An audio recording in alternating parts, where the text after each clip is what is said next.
La mansión en el bosque. Mi nombre es Gabriela y quiero platicarles lo que me sucedió en mi adolescencia. Yo tenía una amiga muy querida, se llamaba Laura.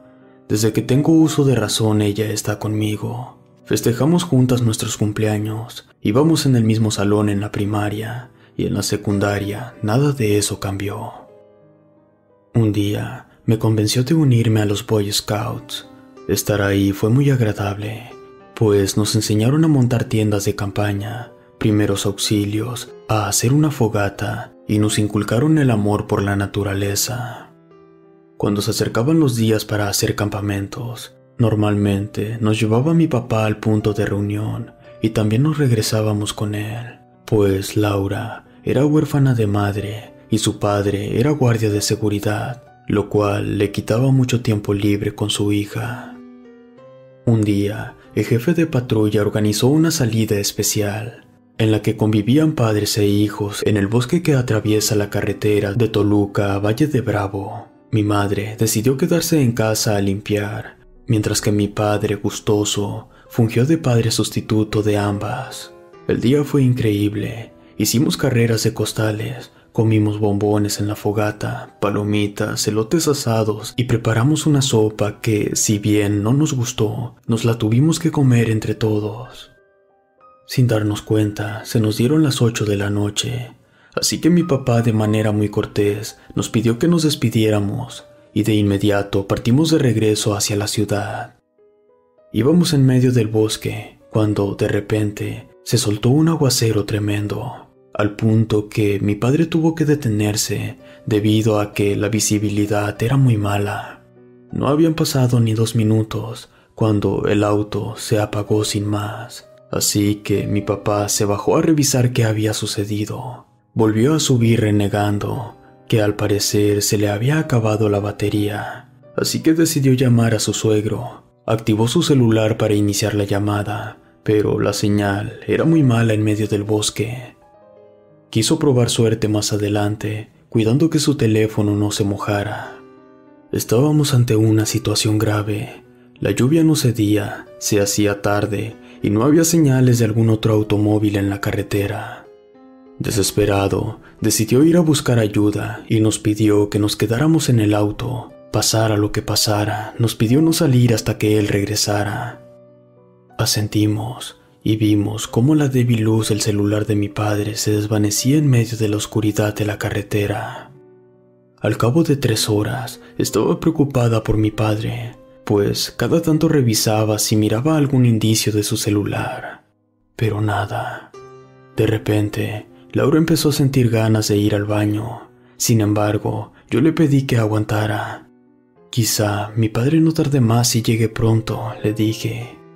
Ella me miró y me suplicó que fuéramos a unos arbustos para poder hacer sus necesidades. Observé el exterior y me di cuenta que la lluvia había empezado a disminuir, así que procedimos a buscar un sitio adecuado para Laura con ayuda de la luz de nuestros teléfonos. A pesar de que ya solamente era una llovizna, el agua se sentía muy fría, lo cual aumentaba su ansiedad. Así que corrió hacia unos arbustos a hacer su asunto. Yo estaba segura de que no habíamos dado más de 10 pasos, cuando a lo lejos me pareció ver unas luces entre los árboles. Estaba sorprendida de encontrar una casa en medio del bosque, y más aún de que mi papá no lo hubiera visto. Quizá se perdía de vista con la torrencial lluvia de hace unas horas, pensaba yo. Cuando Laura se incorporó, le comenté lo que encontré. Ambas decidimos ir hacia allá. A lo mejor tenían un teléfono y podríamos llamar a mi casa o a mi papá para que nos fueran a recoger. Cuando estábamos lo suficientemente cerca, vimos que la casa era muy grande. Era de 2 pisos de alto y como 4 habitaciones de ancho, y si acaso otras 3 habitaciones de largo. Nos asomamos por una de las ventanas y no pudimos ver señales de vida, más que la luz que provenía de una fogata en el interior. Estaba segura que la intensidad del fuego era mayor cuando la vimos, pero justo en el momento que llegamos se atenuó. Decidí llamar a la puerta, toqué y esperamos. Todo estaba en silencio. Gritamos si había alguien en la casa, pero solo oíamos el murmullo del agua de lluvia y de algunos grillos. Entonces, intentamos abrir la puerta jalando y empujando con todas nuestras fuerzas, pero todo esto era en vano. Parecía estar atrancada por dentro. Entonces, decidimos rodear la casa para ver si tenía algún otro acceso. No pudimos encontrar nada. Cuando estábamos a punto de regresar a la puerta principal, Laura tropezó con una trampilla que había en el suelo. Eran las puertas del sótano de la casa. Decidimos probar suerte, a ver si no tenía candado, y cuál fue nuestra sorpresa que, sin mayor esfuerzo, la pudimos abrir. El interior era muy oscuro, pero con ayuda de nuestros teléfonos pudimos ver que había unas escaleras de madera, pero se notaba que ya tenían signos de putrefacción. Por lo tanto, bajamos los escalones apoyadas de un barandal. Cuando Laura llegó al último peldaño, sintió bajo sus pies el suelo lodoso, así que lo iluminó. En efecto, estaba ligeramente inundado. El sótano era inmenso. Podría asegurar que abarcaba la misma área de la casa. El peso de esta estaba sostenido por varios pilares, unos de madera y otros más grandes de concreto, uno intercalado con otro, lo cual le daba una sensación de laberinto. Para evitar perdernos, Laura y yo nos tomamos de la mano y buscamos algún pasaje o escalera que nos llevara al interior de la casa. Con cada paso que dábamos, sentía que se me hundían más los pies en el fango, y era como si en cualquier momento el lodo nos comiera vivas. Gracias a las luces de nuestros teléfonos, podíamos ver lo que estaba a escasos metros de nosotras. Fue cuando decidí iluminar hacia arriba para ver si no había algo así como la entrada de un ático, de esas que se valen de una cuerda para bajar una escalera desde el techo. Fue un terrible error, pues sobre nuestras cabezas había una gran cantidad de murciélagos. Creo que eran varios cientos. Las luces alertaron a los animales y emprendieron el vuelo hacia nosotras, y por instinto, ambas nos soltamos y nos cubrimos la cabeza. Con el ajetreo, tiré sin querer mi teléfono, y solo pude sentir cómo a mi lado salpicaba agua, lo cual hizo que mi celular se apagara junto con la lámpara.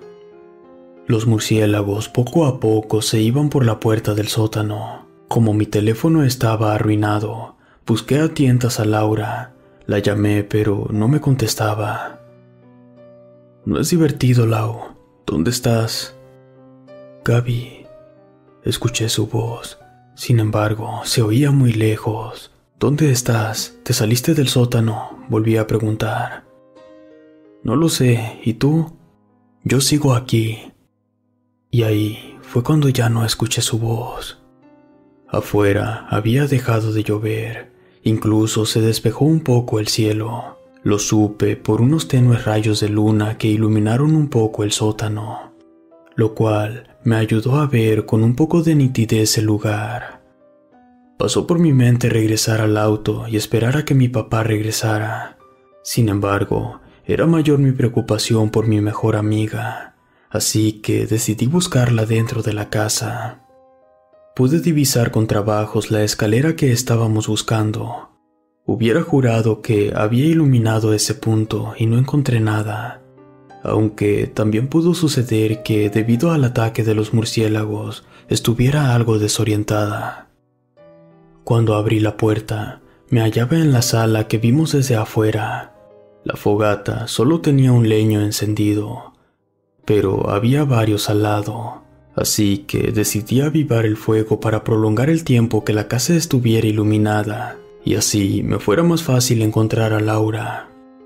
Al examinar la habitación, vi que solo había 3 puertas, una por la que entré desde el sótano, la entrada frente a mí y a mi izquierda una puerta sin cerrojo. «Laura, ¿me escuchas?», grité. Ella me respondió y me parecía que su voz provenía desde la última puerta, así que me dirigí hacia allí. Al abrirla, ante mí había un comedor que se miraba muy antiguo, pero no había rastro de Laura. Entré a la habitación y volví a llamar a mi amiga. «Gaby, aquí está muy oscuro», exclamó tenuemente. Al parecer, estaba en una habitación más adelante. Crucé el comedor y por el mobiliario me di cuenta que la siguiente habitación se trataba de la cocina, ya que había una estufa muy antigua, alacenas y una puerta más. Decidí volver a la sala para tomar un leño como antorcha. Cuando intenté regresar por la puerta del comedor, esta se cerró frente de mí. Grité muy fuerte, pero ya nadie me respondía. Intenté abrir la puerta de nuevo, pero no tuve éxito. Volví a la cocina y corrí con suerte, ya que mis ojos se acostumbraron rápido a la oscuridad y de alguna manera encontré cerillos en la alacena. Encendí uno de ellos y encontré aceite, una escoba y un trapo. Con esos materiales me fabriqué una antorcha y vi que la perilla de la puerta tenía un símbolo extraño, algo así como una H minúscula. Al tocarlo, la puerta se abrió, pero ya no estaba el comedor, sino un pasillo que daba a unas escaleras. Las subí y me encontraba en otro corredor muy oscuro. Gracias a la antorcha, podía ver que las puertas tenían el mismo símbolo extraño que vi abajo. De pronto, escuché el ruido de una de las puertas cerrándose, lo cual me estremeció. «Lau, ¿eres tú?» Presentía algo terrible, pero, contrario a toda lógica, decidí ir hacia donde provino el sonido. Vi que la fuente era una puerta que no tenía el mismo símbolo que las demás, sino una X. Volví a llamar a Laura y la puerta se abrió lentamente. En el interior había unas escaleras que subían a lo que yo supuse que era el ático. La oscuridad estaba interrumpida en un pequeño parche de luz, el cual pude identificar como una ventana. Sin que me llamara, podía sentir que la voz de Laura me pedía ir a esa ventana, la cual estaba ligeramente tapada por unas maderas podridas. Por instinto las arranqué, abrí la ventana y me asomé. Gracias a la luz de luna, podía ver que la ventana daba a un balcón con una pequeña escalinata que llevaba a lo alto de la mansión. Ahí estaba Laura sentada en las tejas como si estuviera pegada a ellas. Aliviada, corrí hacia ella. Le dije que me alegraba verla, que sería mejor salir de la casa para ir al auto. Ella me miró con ojos de tristeza, como si estuviera a punto de ocurrir una desgracia. A lo lejos se miraba la carretera y cómo pasaba una grúa. Esta iba camino al auto de papá. «Lau, ¿ya viste? Vámonos, ya llegó mi papá con ayuda, salgamos de aquí». Laura no quitó la tristeza de su semblante y en un solo instante pasé del alivio a la preocupación, luego al terror. «Gaby, eres una gran amiga, no renunciaste a buscarme». En cuanto dejó de hablar, Laura empezó a quejarse de dolor. Sus ojos se tornaron rojos y después se fue hundiendo entre las tejas de la casa como si de arena movediza se tratara. Al ver eso, me asusté tanto que no supe qué hacer y a como pude y sin recordar cómo, salí corriendo de la casa. Corrí tan rápido como pude hacia la carretera que, afortunadamente, pude encontrar gracias a que el cielo estaba despejado y me orienté por lo que había visto en el tejado. Cuando estaba cerca, vi que el auto ya estaba montado en la grúa y mi papá nos estaba buscando. Al verme, lloró y me abrazó, pues temía lo peor. Después me preguntó por Laura. Fue cuando mis ojos se llenaron de lágrimas. Me miró atónito mientras le contaba todo lo que había vivido. Y por un instante quiso buscar la casa, pero por lo que nos sucedió, lo convencí de no hacerlo. Así que rápidamente fuimos a la policía para que buscaran a mi amiga. Y aún después de varios años no hemos podido encontrar siquiera la casa. Memoricé el lugar exacto donde se quedó detenido el coche de papá. Busco por todos los sitios a la redonda la casa, pero es como si se lo hubiera tragado la tierra. También vengo a este punto a dejar flores a mi amiga de vez en cuando, y donde quiera que esté, quiero que sepa que jamás la olvidaré. Relato escrito y adaptado por Efrén Herrera.